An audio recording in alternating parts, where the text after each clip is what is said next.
What would happen if a world war started today? In an age of satellites, AI, and nuclear weapons, the outcome wouldn't just reshape countries, it could erase them.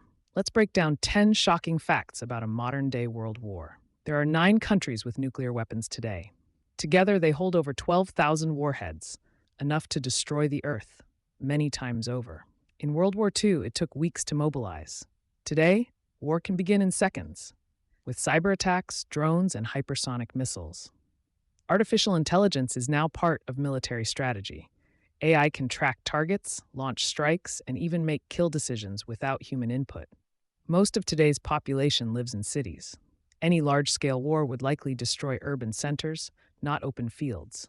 Space would become a battlefield. Destroying enemy satellites would cripple communication, GPS, and missile defense systems.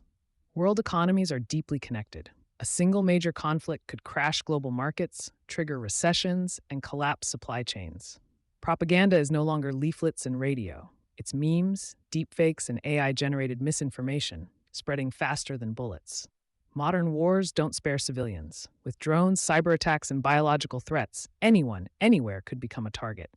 Today's global alliances, like NATO, BRICS, and the Quad, mean a conflict between two nations could pull in dozens of countries. In a modern world war, there are no winners, just survivors, if any. The cost of global war today, humanity itself. War has changed, but one thing hasn't, its ability to destroy everything we know. So let's not ask if we could fight. Let's ask how we can prevent it. Stay informed, stay safe, stay human.